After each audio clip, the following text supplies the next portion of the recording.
Our lives are a string of insights, flashes of inspiration that can be the catalyst for new ideas. However, our pace of life these days means we tend to miss some of them completely. I'm Dave Hill, and I'm the host of the Simple Reflections podcast, a fortnightly series of interviews with people from all walks of life.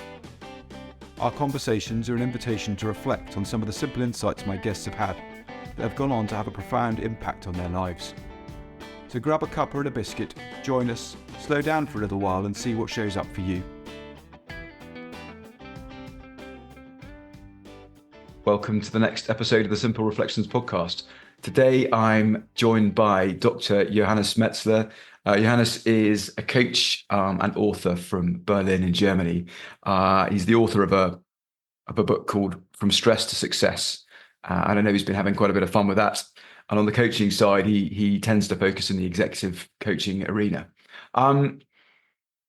I've been interested in having a conversation with Johannes for quite some time. We've sort of crossed paths both on courses with Jamie Smart and also in sort of breakout groups and bits and pieces with the Three Principles UK conference. And I've enjoyed his energy, his enthusiasm and his sort of sparkiness. And I thought I'd invite him on here today so he can come and join us too. So Johannes, welcome to the podcast. Lovely to meet you. Dave, thank you so much for the invitation, and lovely to meet you too. And I'm really excited for this conversation. We like literally just got to know each other in a one-on-one format, and I love that we're basically hitting record immediately, because sometimes there's so much beauty to be had in those conversations among people who are used to going into reflective spaces and really letting thoughts wander where intuition takes them. And so I'll be assured that we won't miss the opportunity of creating something from this conversation, maybe like beyond the two of us. Absolutely. Yeah. There's no doubt in that, because it is uncharted territory. So with that in mind, to kick us off, I wondered what took a doctor in economics into the sort of executive coaching and transformation world that, certainly from a more spiritual angle of the Three Principles, I wonder how you made that leap and what that looked like for you. Oh, I feel flattered that you even looked up, the type of PhD that I have.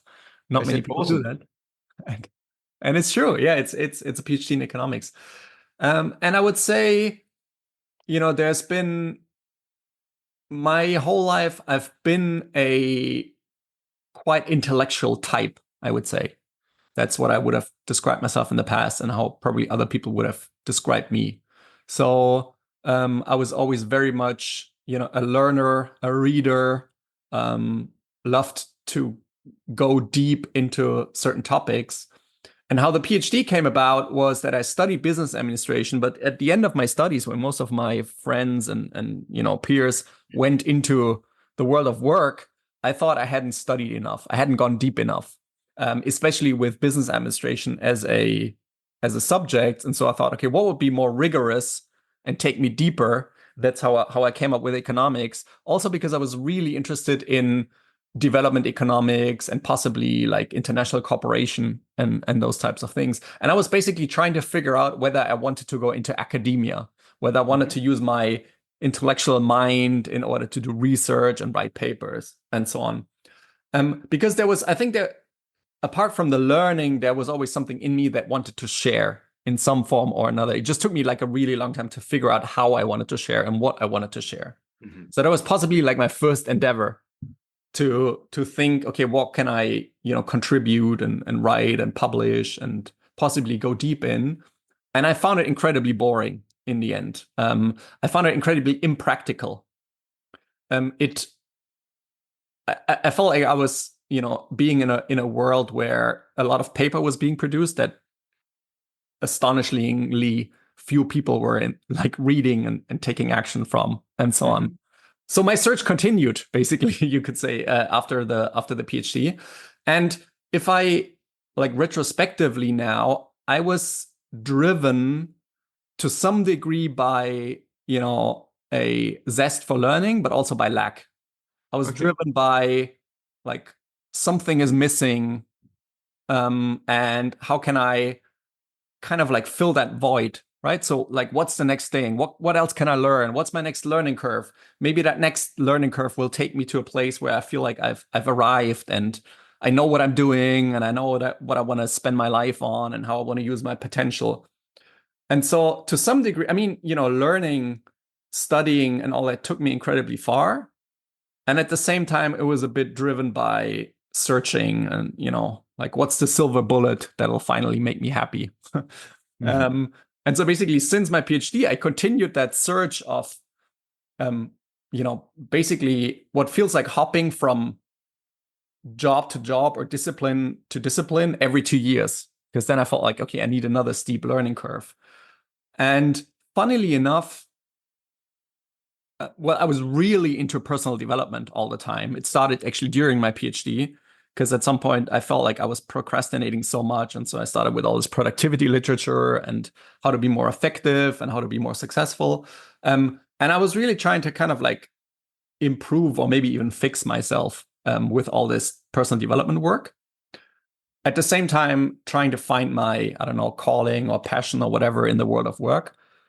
And yeah, funnily enough, I never seriously considered to become a coach because I thought that must be incredibly boring. Because I thought I wanted to use my intellect to solve problems and really crack, hard nuts, rather than just kind of like quote unquote sit there and ask questions and not be involved in the solution of things. And it was after trying out a lot of things. It was about 4.5 years ago that I stumbled across Jamie Smart, that I stumbled across the Inside Out Understanding of the Mind, also known as the Three Principles. And that really, it felt like that was a 180 in my life, at least in my internal life, for sure, where I started seeing myself and seeing the world in a completely different way. And I think something very powerful was unlocked inside of me that we could call intuition, and the possibility to follow my heart or follow my inspiration.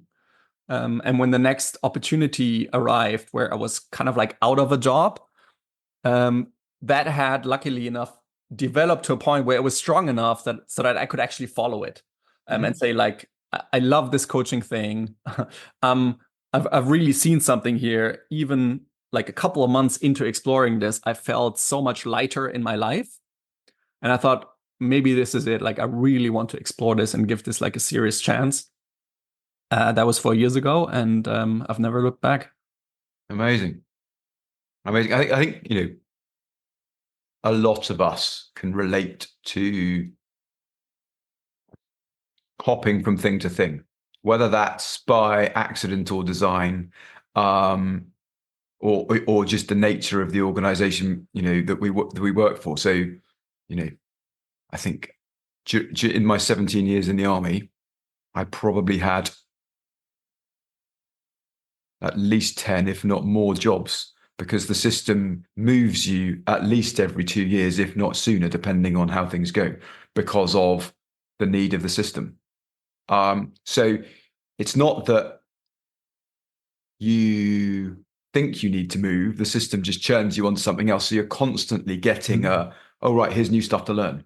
So there's a sort of inevitability to there will be more learning, and you get comfortable with that. And when you come out the other end of that pipeline into the big wide world and find that churn that you've experienced through your life isn't there, it can feel unsettling, and that and almost awkward, that you think you need to ask if you want to move or change or learn something new. There's a sort of expectation that it'll happen, but I also know that with the people I've worked in the civilian world and the people that I coach today, they have that same thing. It's like, either they're feeling bored and therefore thinking that they're going to get found out, or that they think they're going to get found out and they need to move on. No, it's a fascinating thing. It's a fascinating thing. You you mentioned you discovered your intuition as you sort of came across the principles, but I wonder, um, again, looking back the way, whether intuition had a strong pull through your life up until the point that you saw the role of it, or that was Yeah. that was the thing at play. Yeah. That's probably a more accurate description, to be honest. And it's such a cool comment that really makes me reflect. Because, I mean, in the end, my hunger to learn took me to the place where I was able to discover Jamie and the principles and felt this deep resonance with it. It was, I guess, it was guiding me without me knowing. Mm-hmm. And it was definitely something that I thought I could rely on. Right. So probably maybe a more accurate description would be that my intuition guided me my whole life and my intellect took credit for it. Yeah, very true. I love that. Hmm. And I think there are layers to that. We trip over that all the time. We sort of get to a point, go, okay, yeah, happy days, and then, oh wow, there's more to it than this, and I'm getting in the way again, or I was getting in the way when I thought it made sense. But I completely understand the lightness that you experienced when that sort of fell into place. Hmm. Given how you saw yourself as an intellectual and how you navigated the world, um, how would you say the lighter Johannes showing up in the world today, how how would you say the people that have known you your whole life have Hmm. noticed the shift in that sense? Hmm. So I've been getting a lot of feedback that up until that point, a couple of years ago, it was very observable that I was searching, Okay. that I was always looking for the next thing, and that was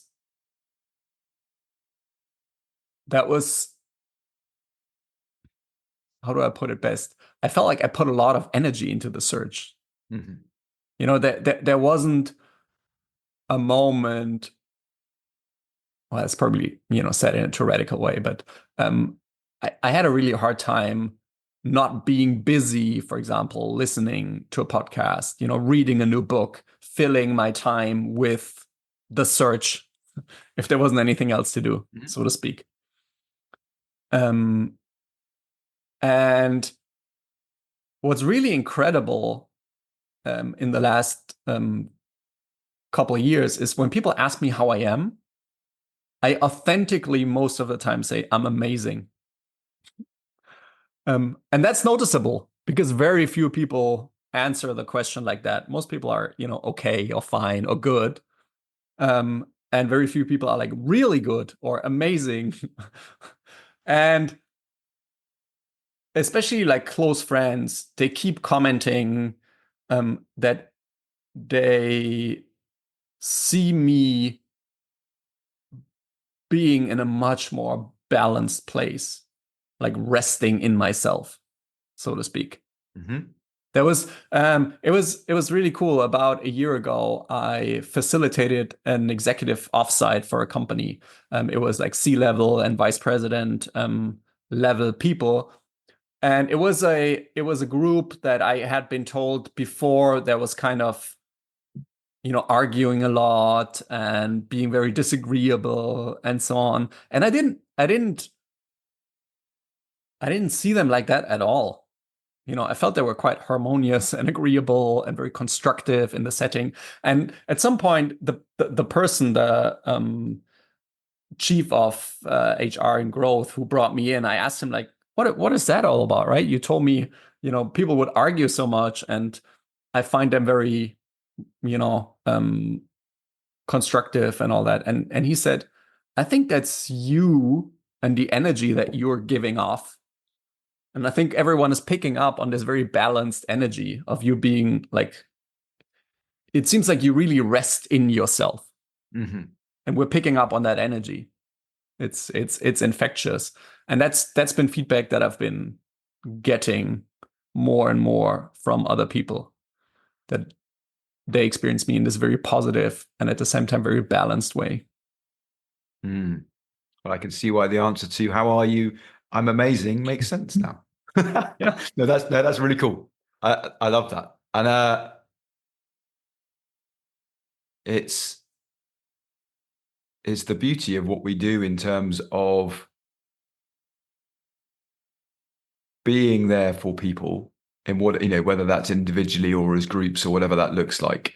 Knowing that our job is to be as balanced as we can and Yeah. notice when we're not. And that's all Yeah. we need. That's all we need to worry about. The rest of it comes from there. And yes, it's why I love what I do, because people do turn up with some really tricky and complicated world views and things going on in their lives that are important. But they know that there's more to it. There's more to I've got to work really hard to make this work. It's like, how can I be more relaxed in the process? Because Yeah. there's a sort of, again, you mentioned the word intuitive level, that we all know that if we are thinking clearly and as relaxed as we can, despite the circumstances, the outcome's likely to be better. Yeah. On the flip of that, we also potentially believe, that we need to be working really, really hard because this is really, really serious. And if we don't, we're being negligent. And Yeah. it's a really tricky tug of war, I suppose, that we play with internally. And people are wrestling with on their own, thinking that they're lacking or at fault because they're the only ones in the world that experience it. Yeah. Mm. Yeah, absolutely. And I mean, there's something so beautiful, I think, about what we've come across, right? I mean, what we talked about earlier about always looking for the next thing, or changing frequently, looking for the silver bullet or the thing that will fix us. I mean, that's basically based on the misunderstanding that all these feelings and experiences we're looking for can be found in the right circumstances, Mm-hmm. right? Can be found in the outside. Like, once I find that job that's gonna make me happy, then I'll be happy. Mm-hmm. Once I've achieved that thing, then I can feel secure, and then I'm set. And I think, and ultimately, there's this thought that I sometimes find is almost like the root cause of all suffering, which is the thought that things should be different than they are right now. Mm. And I think there's so much beauty in what we've come across, the understanding that that's not true, and everything we're looking for can be found inside. And that's potentially the end of the search, or at least like the wrong motivation for the search. I think there's still like very cool things to be found in the world and to be created in the world. Um, and just by seeing that all the beauty can be found inside, that doesn't mean that we're gonna just, lie on our sofas and not do anything at all anymore.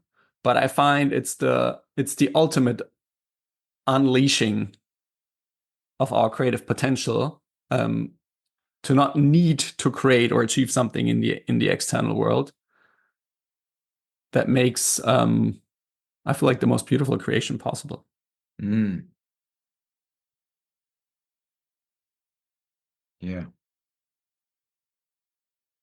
I think one of the biggest things that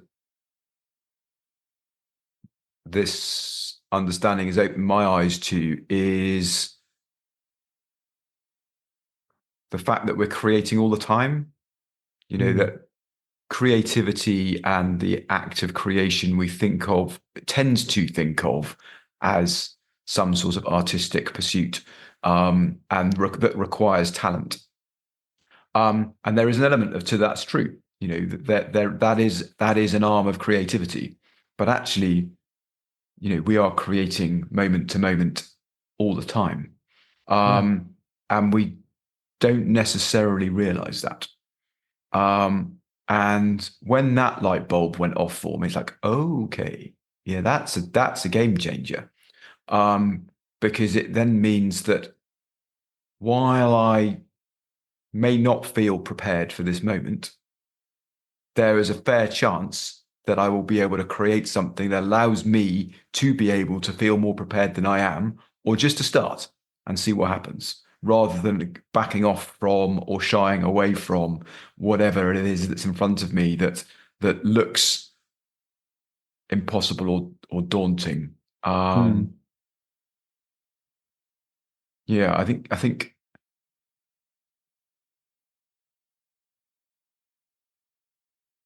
my appreciation for language and how it gets used, and being more liberal with it, but not holding it as tightly as I might have done in the past, has been really, really helpful, on many levels, because it means you can, chuck language around in a way that, I may not have done in the past, that catches people's attention and goes, wait a minute, what do you mean by that? Brilliant. Okay. You're Mm. there's something that's caught your imagination here. Let's play with that. Let's see what shows up from there, because something has ruffled your worldview in a positive way, where you're wanting to ask questions. Mm. I love what you just said there about creativity. And, you know, create must be one of my most favorite words over the. I sometimes do this thing in workshop where I ask people, how creative do you think you are on a scale from 1 to 10? And, they invariably end up all over the range. Yep. Hardly anyone ever gives them a 10 out of 10 because they see this artistic endeavor as, creativity. And I think, well, then, I often tell them, I think you're all a 10 out of a 10. And then we get into how we're creating all the time. And I think, the ultimate leverage point from, this understanding is the understanding that we're creating everything, as you say, from moment to moment. And that makes so much possible. And I am really excited by this idea of creating the impossible, like creating impossible futures, I often call it. That's something that really excites me these days to, for myself and for my clients, to think about futures that look impossible to me and to them. And from an understanding that impossible is just made up, we might as well go for it. Mm-hmm. But the going for it doesn't come from a kind of like toughening it out or grit perspective or, all the sort of strategies that I found in the personal development world about improving oneself and one's life. But it comes from the understanding of the infinite creative potential that we have got going for ourselves.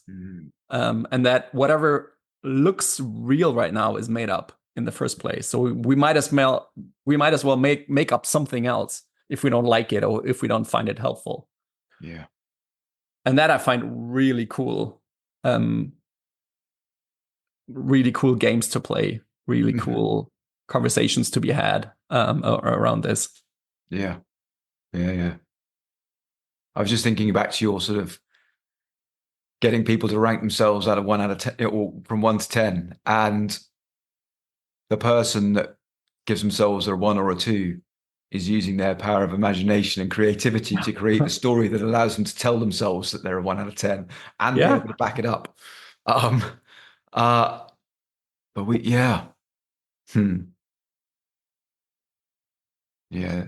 Yeah, and I absolutely love that you're coming from a place of wanting to create playful opportunities for people. Um, I know that's where the juice is. Even when trying to help people that are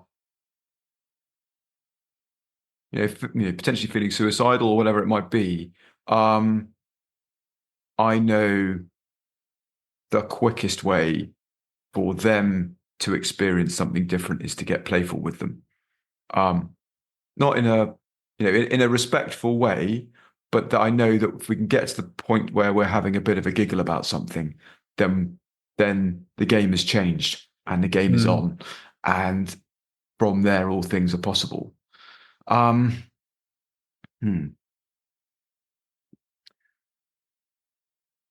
What would you say is the thing that you are finding most exciting in your world at the moment? What's got you most lit up?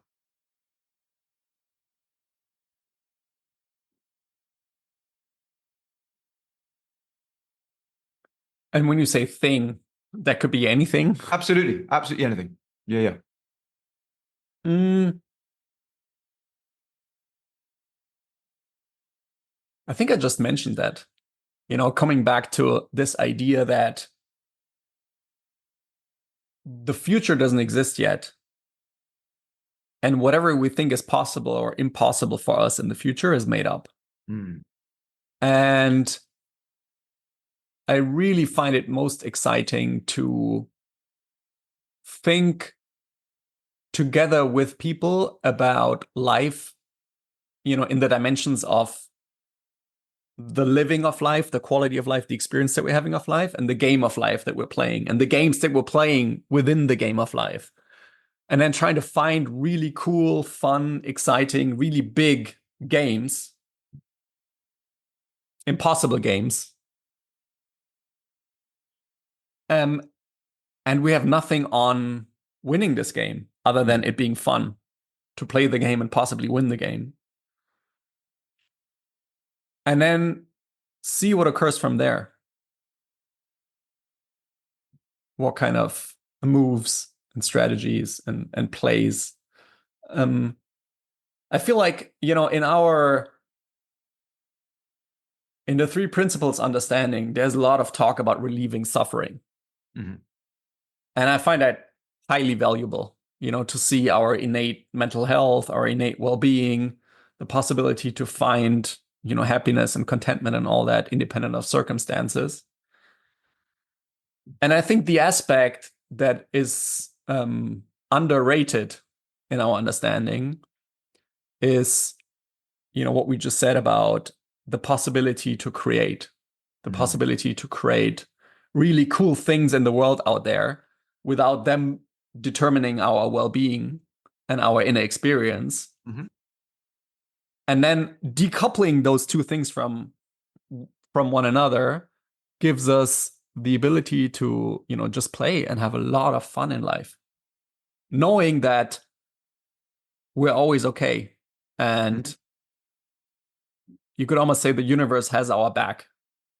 That's such a cool come from. That's such a cool foundation to play the wildest games and try to basically excel in all areas of life. That I also find really exciting. The possibility to like be extraordinary or create something extraordinary in pretty much every area of our lives, where most people think that they are really well suited to excel in one area of life, but then not in the others. Almost like, excelling in one area must come with, not doing the same in others, because there are trade-offs involved. Yeah. And when you basically blow that box and you can see, wow, like I can have an amazing, job. I can be financially really successful. I can have an amazing, marriage or intimate relationship. I can be an amazing parent. I can be physically fit. like I never thought I could, and then play all these games at the same time because they're not necessarily trade-offs, but maybe they possibly even feed into each other and support each other. That I find incredible. Yeah, yeah. I think from a coaching point of view, the thing that you mentioned right at the start, the potential thought of it being a boring thing where we're not owning any of the outcome. Yeah. What I love, I think, more than anything, is the starting point, what the client is aiming to try and achieve, versus when we get to either a certain point during the coaching or at the end point, and we look back and go, right, well, the direction you're going in now versus where you came in, how does that stack up? And I go, I have no idea. This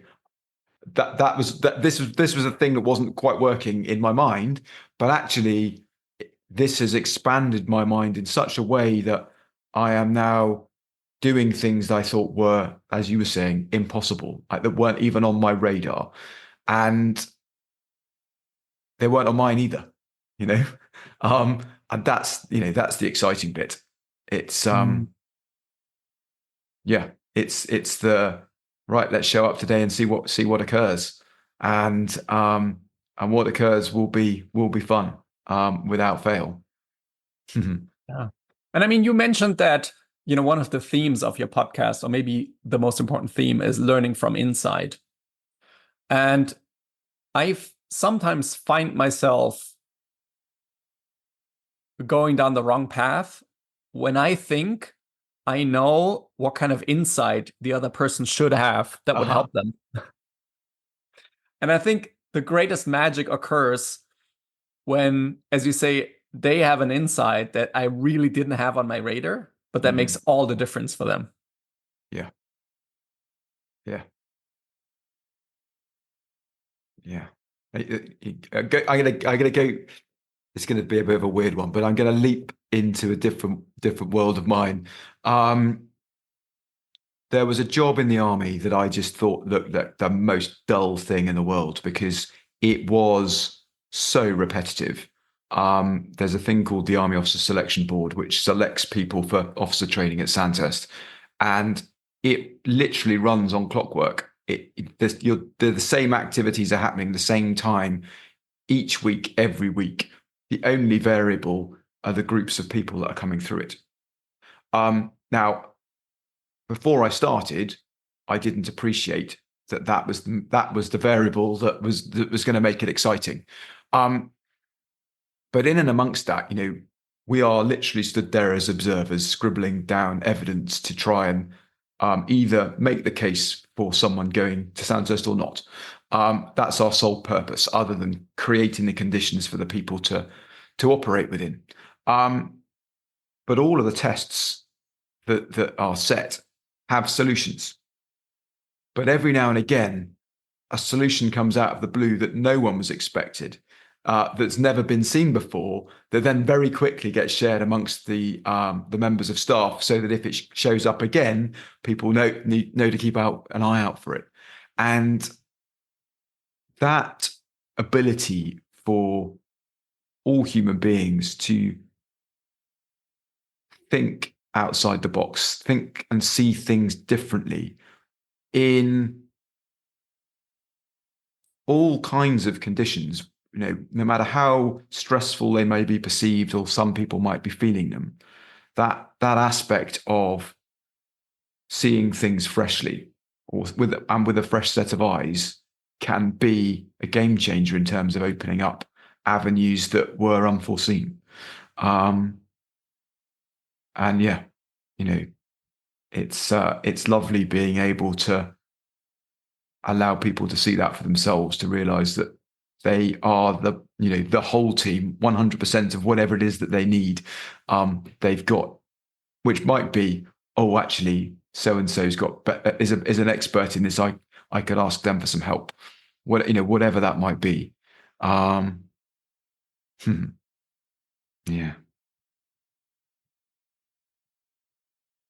Yeah. You said something there about creating the conditions, and I love that too. About being a coach is, most people don't have learning from inside on their radar. Mm-hmm. Yeah. I didn't have either, right? Nope. As I shared earlier. I was guided by insight my whole life. I just didn't know it. And in that case, Jamie Smart created the conditions for me to have the insight that I've been guided by insight my whole life. Basically, he created, as he calls it, and I love that term, an insight-friendly space. Mm-hmm. And maybe that insight-friendly space then allows that I'm, also creating for my clients.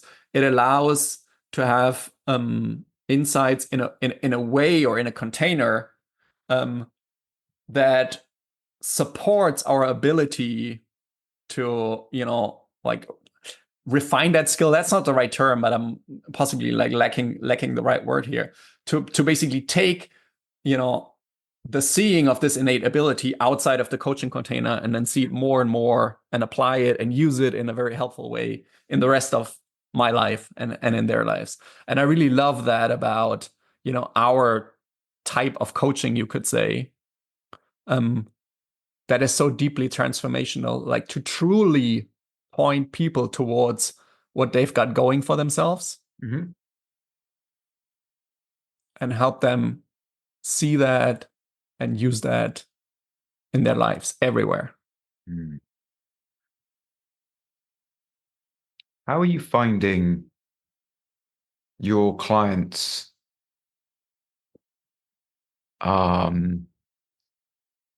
willingness is the wrong word. What is their reaction when you introduce this as an idea to them that actually insight is where it's at, and their capacity to see things freshly is always there, as is for the rest of their team. They're all perfectly capable to deal with what's going on in front of them, but for the thinking that they've got going on in the moment.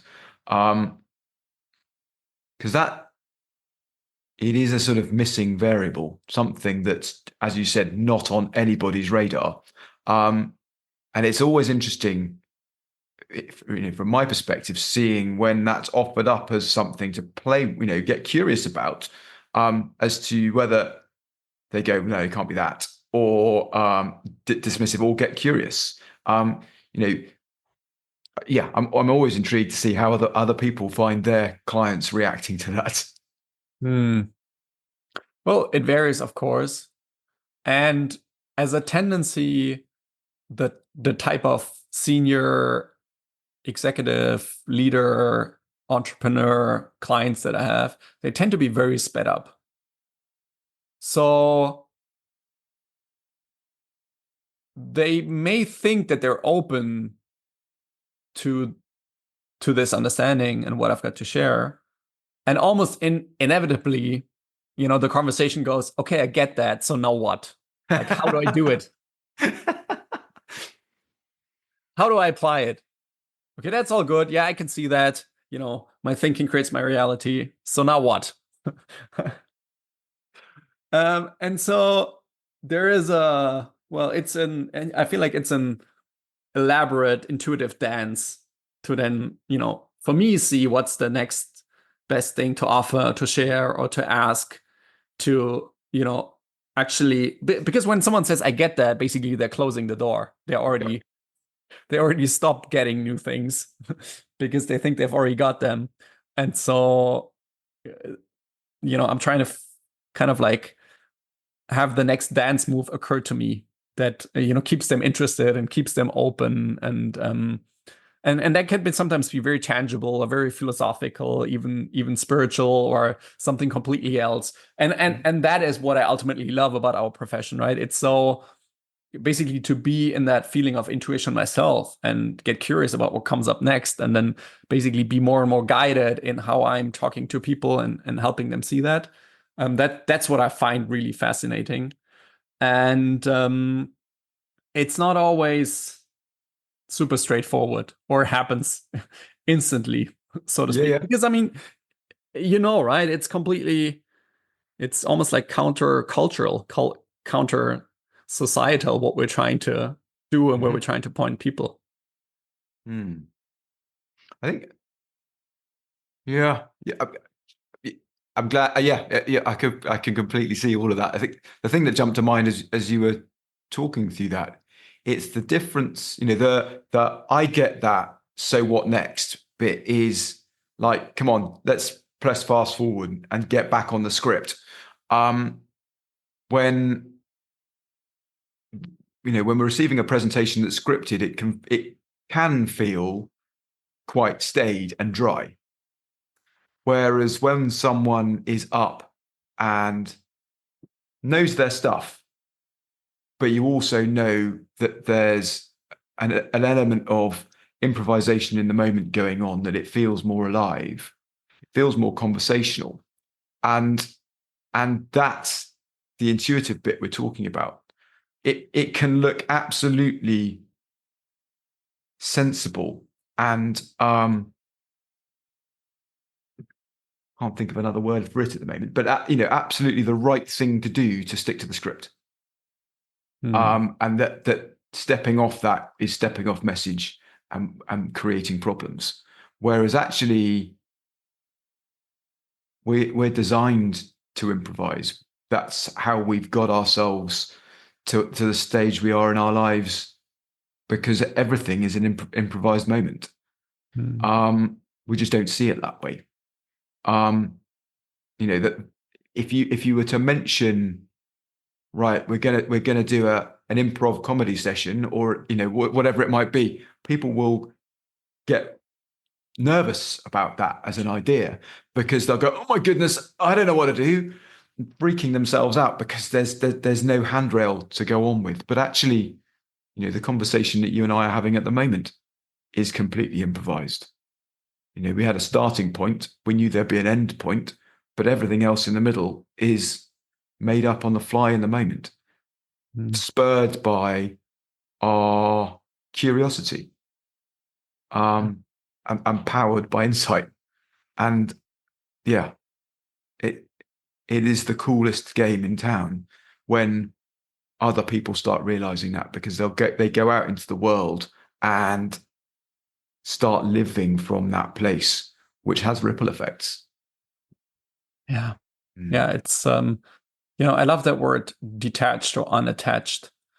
I think in the past I was very much driven by an attachment to how things should go. And the more I've let go of that, the more beautiful life has become. As in, things are always going the way they should be going by virtue of the fact that that's the way they're going. Like yeah. It's like a completely new view on life, and it's I don't know, it's just the most beautiful thing I've ever found, and what's gives me I could almost say certainty that I'll be doing this for a really long time. Ditto. Yeah, completely agree. Johannes, this has been amazing. Thank you so much for coming and joining us today. Given this will be the first show in January, is there anything that you've got coming up next year that you'd like to share with the listeners? That's such a cool place, right? People make a big deal out of the new year and what's going to happen in the new year, and maybe by now people have already made their plans and reflections and so on, but it's still early January, and maybe some people will still think, what is 2025 gonna be all about? And I think, along this idea of creating the impossible, or playing a really big game, I think I want to invite people to think about what would be a really fun game to play in 2025. Like if they were at the end of 2025 looking back on having had such an incredible year, like way beyond their expectations, having created something really cool, something that looked impossible to them, right? Be it in their fitness or in their finances, in their relationships, in their work, bringing something to the world that they would love to bring, but didn't think was possible. Right? What comes up for people? I think that's a great invitation to look at that. What would I love to create that maybe looks impossible right now, and then treat it as if it was possible as a game. Yeah. Amazing. And then go for it. And I've written this little book called From Stress to Success. And I think there are some ideas in there too that could, help people be on this journey and get some fresh insights and impulses. It's been influenced by some of the greatest people in our field, like Jamie Smart or Steve Chandler, Steve Hardison, those kinds of people. It's priced very affordably on Amazon, and so I'd encourage people to get that. There's some really cool and transformative stuff in there, and then start creating the most incredible new year they can. Amazing. Thank you. Well, I'll make sure there's a link to that in the show notes so people can find it. Johannes, thank you so much for joining me today. Thank you for having me. It was a treat. Yeah, you're very welcome. I hope you enjoyed our conversation today. I really enjoyed speaking to Johannes, and it prompted me to go and buy his book, From Stress to Success, which I've read before I even managed to get around to editing this. So, it's a great read, and I thoroughly recommend it. Just a couple of other reminders. One, in the next week or two, I hopefully will have a date for my workshop on the role of clarity in decision making. If you're interested in that, there's a PDF in the show notes. You're more than welcome to download and try that out. And if you're enjoying the show in broader terms, then any support you can give me, either in the way of feedback or following the support the show link, I'd love to hear from you. Anyway, take care, all the best, and I'll see you soon.